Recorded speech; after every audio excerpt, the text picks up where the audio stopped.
So you had a few stories you want to share with us regarding the days you were equipment manager for the Los Angeles Kings back in the 70s. Was there any players that kind of stood out with any stories to tell that they? Well, Terry Harper comes to mind. I remember him.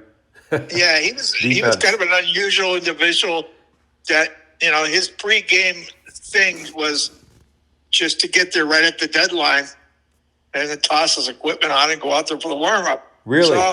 So the guys took it amongst themselves to cut his laces on his shoulder pads several times and also on his laces on his skates. And in fact, one night he was so late getting there, he didn't have time to redo the laces on his skates. So he left them in there where they were hanging and skated the whole warm up without his laced up skates. Wow. That's Terry Harper. Nothing. The man will never die of a heart attack. I'll guarantee you.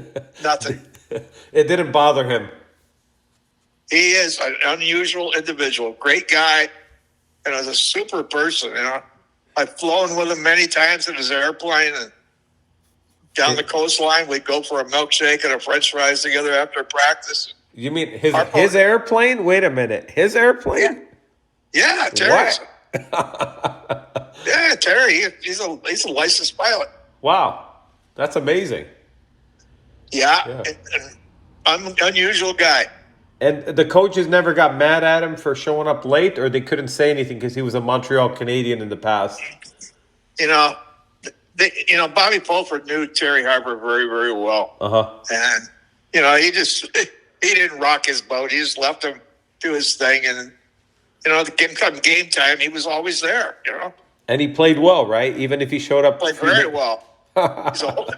He was a horse in front of that net. He's so strong. He was really just saving. His strength. It was just amazing. Yeah, I heard about him. Like he was a great defenseman. How about when he was in practice? Did he show up to the practices on time, or was it the same thing in practice? I'm sorry? In the practice, did he show up on time or no? No, he was right there on the edge, but he made it. But plus, we always mess with him, though. And the LA traffic, it's a lot of traffic in LA, so to be there to And take he lived on the beach in Manhattan, right on the Strand at the time. Uh-huh. He was just a beach rat. Him and his wife Gladys, they loved it down there, and their children. Yeah, I'm sure coming from Canada, it's warm weather all year. Why not? Yeah, out of Montreal to here. I mean, my God. Yeah. So has he ever been late in a warm up ever? All the years you saw him played, was he ever late like for a game, like showing up? No, never. He's always right on time then. Yeah, he was all business once he hit that locker room, and he never got excited, even when we butchered his stuff. It was like water off a duck's back. He never even raised a hair. Really? Wow. Yeah, he just smiled, put his shit on. That was it.